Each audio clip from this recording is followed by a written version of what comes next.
Hey guys, thank you so much for coming to my artist talk at Jacky Winter Gallery.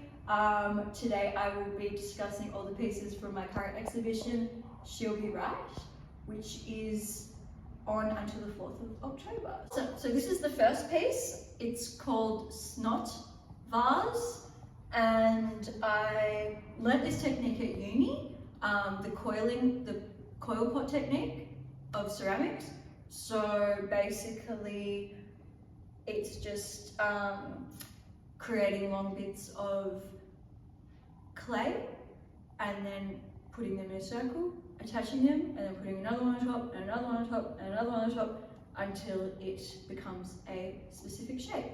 I've never used the wheel before, and I would be open to it maybe in the future, but I really enjoy the process of hand building it and yeah, just doing it that way. And the snot is self-explanatory, but I also, it also reminds me of like slime, you know, like Nickelodeon kind of like slime, and yeah, that kind of era where like slime was a thing growing up. So so this piece is called Demolition Derby at the Maitland Show. So in 2022, I moved to Newcastle, New South Wales, and Maitland's like 25 minutes north, I think, of that. Anyway, it's just like a regional country kind of town, and every year they have the Maitland Show, which is like a classic country fair kind of show situation, and I went, and yeah, it was just like a cool Australian experience because although I like have grown up in Australia and I grew up on the Mornington Peninsula and I lived in Melbourne, I've never really experienced that regional kind of boganism in its true authentic form. So when I went to the Maitland Show, it was awesome because it was just like that kind of really Australiana vibe, and yeah, so I was like drinking Jim Beams and I was watching like the camel racing, and then I experienced my first demolition derby, which was actually really entertaining and awesome. And yeah, this was my favorite two cars, and this is based on a photo that I took there, and it is done with acrylic and a little bit of pastel. So yeah. Can you tell us about the Aboriginal flag that's depicted in the piece? Yeah, so it was literally on the car, like at the show, like it's an exact replication of what I saw, but I'm assuming that the driver was Aboriginal, or they had some connection to Indigenous Australia and wanted to promote that, which I found really cool because like sometimes in like those circumstances, I guess you don't really see many Aboriginal flags, you see primarily like Australian flags, so it was cool to see a event showing a flag that I wasn't expecting to see. So yeah.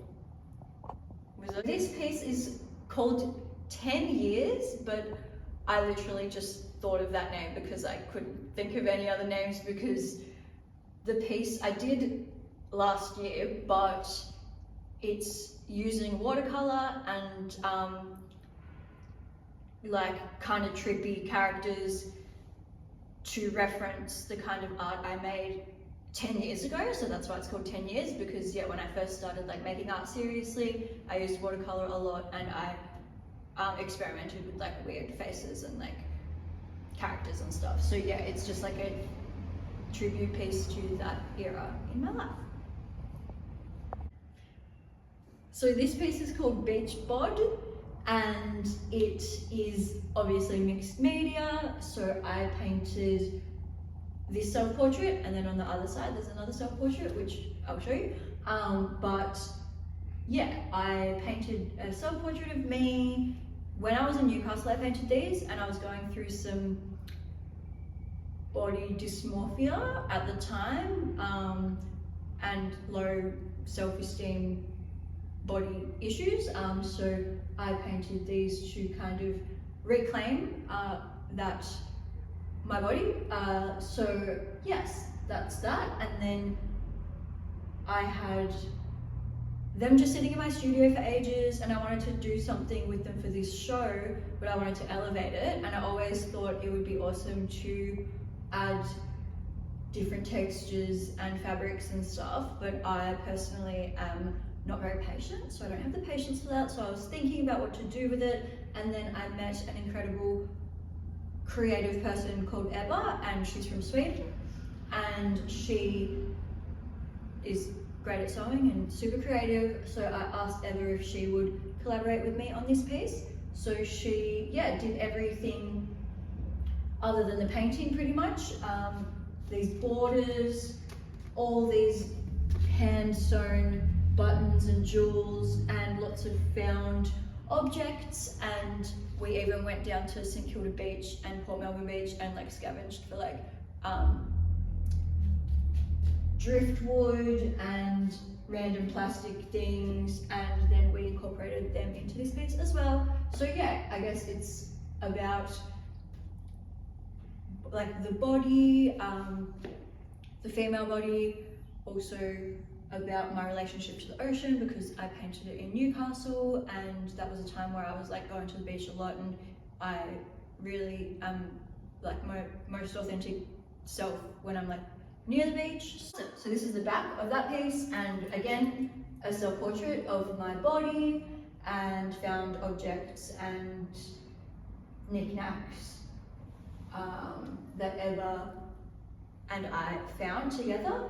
And also Ebba is Swedish, as I said, and the title of the work is Beach Bod, but it's also Beach Bod in Swedish, but I don't know how to say that. So Ebba you can work that out, Google Translate. But yeah, so that brings me on to this piece, which is called Forever Growing, but in Swedish it's For evigt växande, and that means forever growing.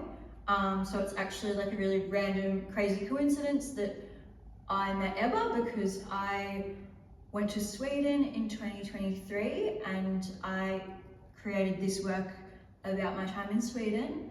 And yeah, this piece is, well, I went to Sweden and I had a really amazing time, but it was after I had a not so amazing time in Italy, which we'll discuss in a second. But yeah, so it's just about like the growth and the strength that I have within me, and every bad thing that's happened to me in my life has just like built another layer of resilience. And yeah, I'm like growing upward, and it's just about growth, this piece. And yeah, the title is For evigt växande, and I actually have that like tattooed on me. So it was like crazy when I met Ebba, because like we were both on the same journey, and I'd just been to Sweden and I have Swedish tattooed on me, and she's an artist and I'm an artist, and it was just crazy. So oh my god, I'm nervous now. Okay, cool. Cool. So this piece is called Popo, which is the Burmese kind of short name for grandfather. And this is my grandfather. So he was actually fully Indian, well, Anglo-Indian, so he was Indian and British, but he identified as being Burmese, so that's why it's in Burmese. But yeah, he was also part like Bengali, well, a lot Bengali, so this is the first piece I've ever painted which has Bengali text, which is like this kind of one, but then there's Burmese and English as well. This piece is called Newcastle Nights, but it's like nights as in like night, I don't know what I'm doing, like a night, like a Viking, or yeah, like a night, but the K is in brackets, so it's like it's like nights and nights, like nights and like nights. Yeah, cool. So thought that was cool.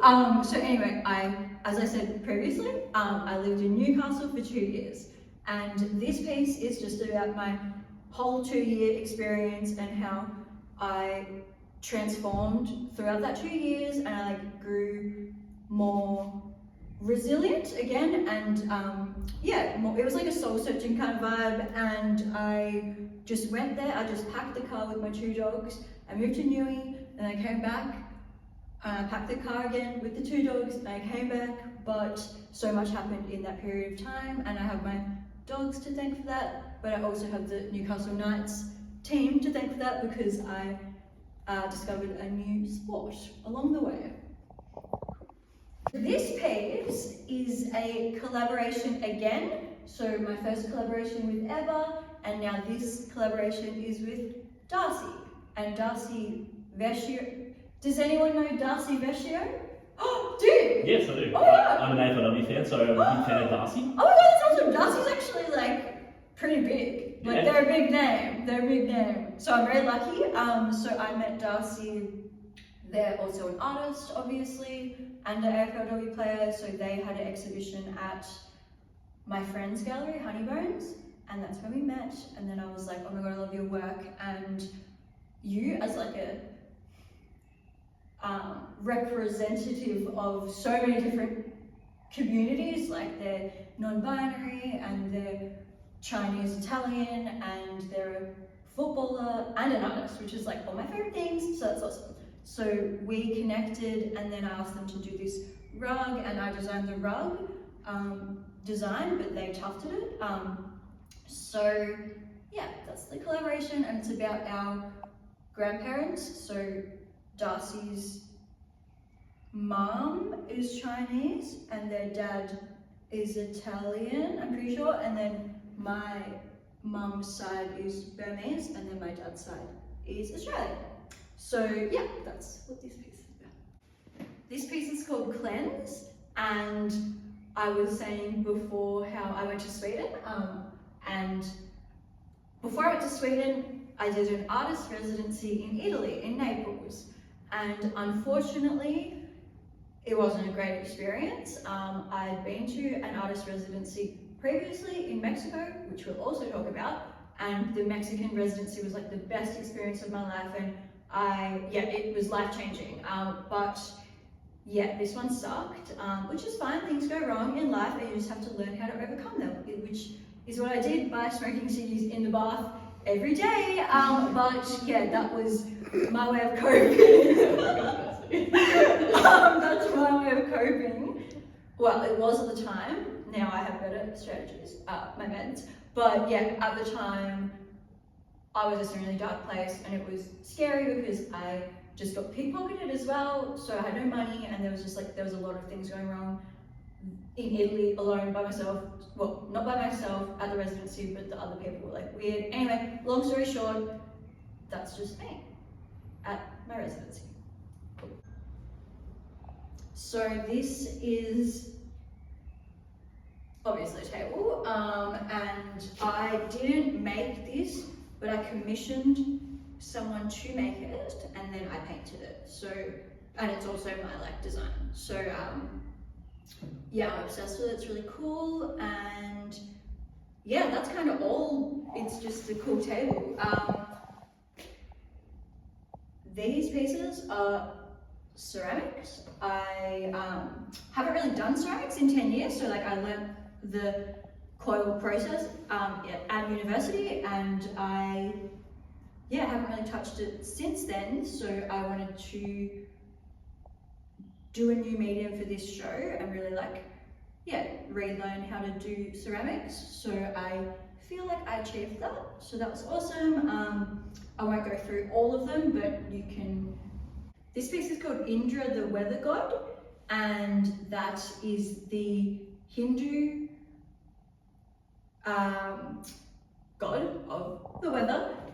But yeah, I just did this randomly. It had another painting underneath, and I just got sick of it and painted something else on top. And yeah, I wanted to incorporate a little bit of Burmese, Indian influence to the characters, but also keep them my own. So yeah, there's not really much to say other than it's a bit more simple than my kind of crazy characters, but I really like the impact of how simple it is on a large scale.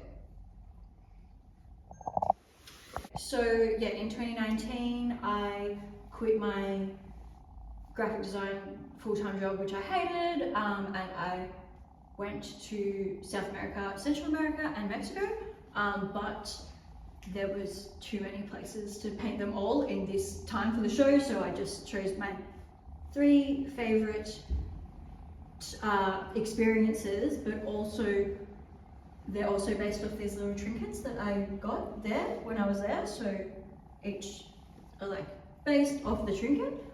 So yeah, it's just essentially just the map of the areas I went and the things. Yes, I've been to South America. So I had I've been to both Brazil and Peru. I can see there. I love Peru. Bit iffy on Brazil, but I suppose I was just there for a Kentucky, so not much culture was experienced. But in Peru, like I hiked the Inca Trail just after COVID, so I was there during a lot of the protests in Cusco.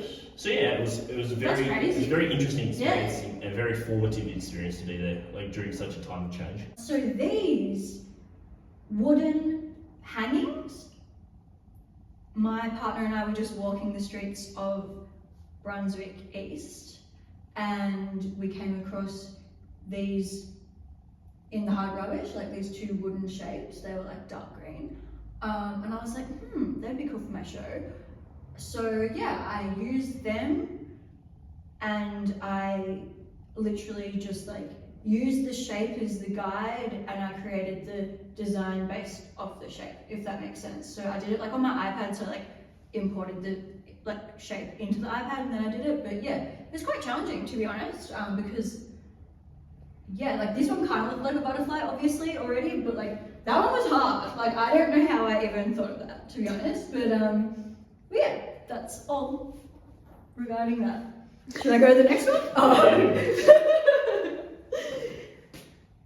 Oh, is it still going? Oh, okay. This is the hero image of the show. So yeah, I guess I just love painting large scale. Like I started painting large scale when I was like 17. I painted my first mural, so I've always kind of been obsessed with painting large and drawing large, and I love to paint and draw on paper, because I don't know, maybe it's because it was like the first medium material I painted on, or yeah, I'm not sure, it's just very I don't know, it just feels good. Like it must be, I don't know, something within me, the primal instinct of like paper, maybe, I'm not sure, but I'm obsessed with it. So yes, this piece started off as just like the vase, which also suspiciously looks like a bomb. So could it be? Yeah.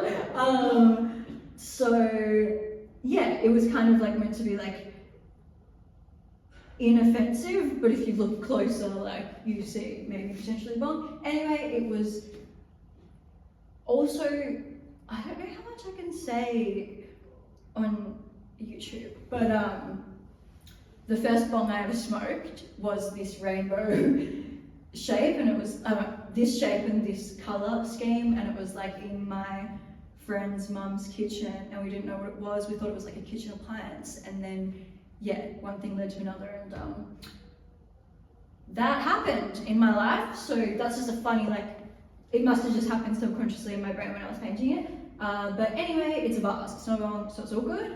And yeah, I just like the kind of like perspective kind of vibe, but also it being surreal and unrealistic at the same time. And I've used various mediums on this one. This is watercolor, so the kind of gradient is watercolor, and this is acrylic, this is pastel, and this is aerosol. So yeah, and I'm also in my like border era, I don't know why, but I just feel like, yeah, it just like makes it enclosed and pops. Yeah, sweet. So these are just to show my diverse kind of skills, I suppose, and I really love drawing. Like I love painting, but I love drawing, and I guess I just, yeah, started the journey drawing as most people do, like rather than painting, people usually like start drawing with a pencil or whatever, and I absolutely love drawing, and I wanted to showcase that I can do large scale stuff, but I can also do really small detailed stuff as well. And I think it's a good balance between like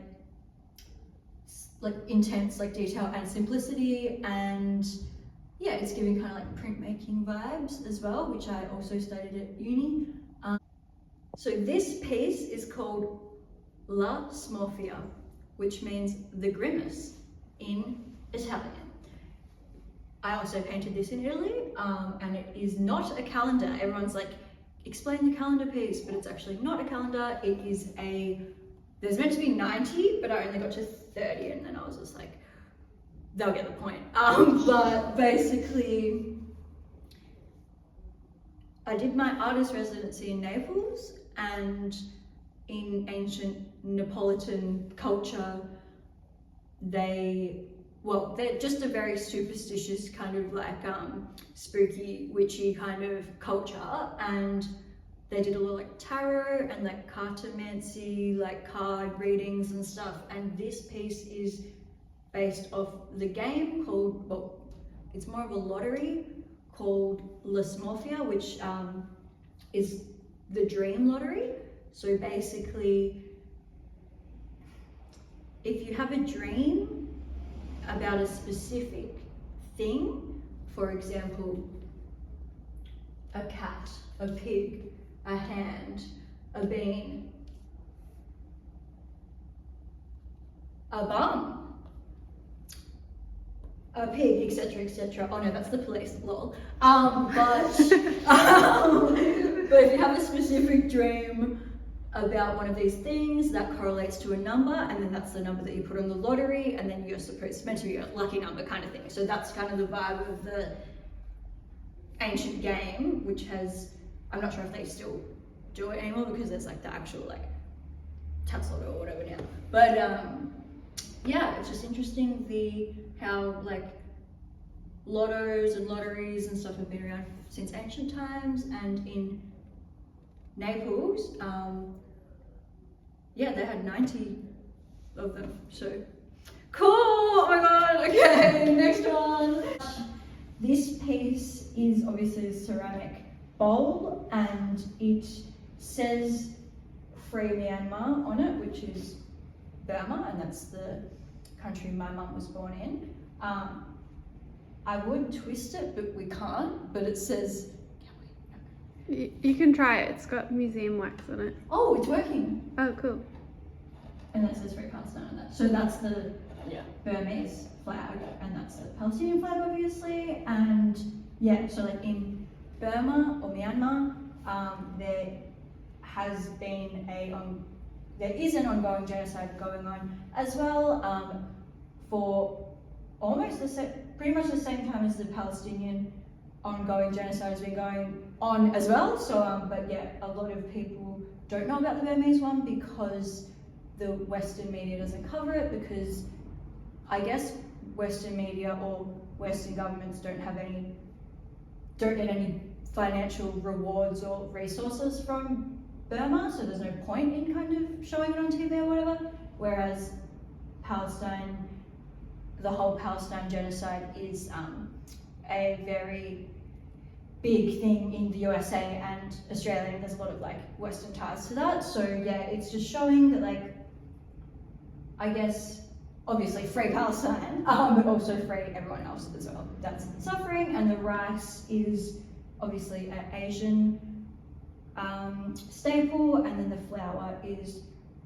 to show that there's a lot of like starving people in Palestine at the moment, and they are not even able to get flour at the moment. So yeah, sad piece, but necessary. Residency in Mexico, and this is a piece from that residency. So I just had this at home, and I wanted to display it because it's one of my favorite pieces I did over in Mexico. I love it. It fits in with the vibe of the show. Yeah. What year was that? 2019, this one is. Yep. This piece is called She'll Be Right, and it is just it's a collage, mixed media collage, using acrylic, aerosol, all my favorite mediums, pastel, etc. But underneath is documents and photos and medical records and condition reports and Mikey finds and all that fun stuff that comes with simply existing. So I just wanted to show, like, it's like a documentation of like my life and like every single thing that's happened, and it has like notes from friends and it has journal entries and stuff, and it's just about, yeah, literally everything that's ever happened to me in my life ever, but documenting it and making something positive and beautiful out of some not so nice experiences, but then also some nice ones as well. So yeah, it's just about life in general. Yeah, it's called She'll Be Right because the show's called She'll Be Right, but it's She'll Be Right ? So it's like, will she? But like, she always is. So yeah. So this is a 4-part series. They are all watercolor and they are A4 sized. And yeah, watercolor was the first medium that I ever worked with. And this piece is, so it's kind of like a non-chronological journey throughout my artistic career. So this piece is, so I grew up on the Mornington Peninsula, and the first mural I ever painted was at the Dundas Street shops, and it was of this octopus, so that's kind of just referencing the back beach of the Mornington Peninsula. This piece is, because I used to paint, like my first paintings ever were watercolor, and they were kind of creepy monsters, and I guess that was just like a self-reflection because I didn't fit in at school, and I probably saw myself as like some other kind of creature, and I guess that's why I painted that, but I'm not really sure. But anyway, it's like subliminal. Anyway, this piece is based off an experience I had when I was 18 years old. So I went to high school and painted murals, and then I went to London. I did a gap year in London, and I had a near-death experience. I overdosed on drugs, unfortunately, and it just like really fucked me up mentally. And then this piece is when I lived in Frankston in a share house, and the guy was really evil, and literally my one thing I said to him is just like, please don't leave the gate open because I have a dog. And he left the gate open, obviously. And yeah, and he also made me mow the lawns and would like watch me mow the lawns. It was just really creepy and weird, and I hated it. So anyway, but joke's on him because someone bought that, so whatever. So this piece is called Frankston Magistrates Court, and without going too deep into my family trauma, well, not family trauma, just trauma in general, this piece is about, I guess, just navigating my 20s as like a mentally ill, like, oh my god. So I won't do the whole life story, but like, I was pretty chill, and then when I was in London and I overdosed on the MDMA in that piece, then my life kind of like took a turn for the worse, and I was like really depressed and like had PTSD and all this stuff. So, and then that was when and then the next year I went to uni, and then I was navigating like share housing and all the, you know, just navigating being in your 20s essentially. So this piece is about my 20s and all the like mundane normal things like share housing and cleaning and what else is there? Being on Centrelink, you know, all the normal, not normal, but like all the simple things that were really heavily affected because of my mental state at the time.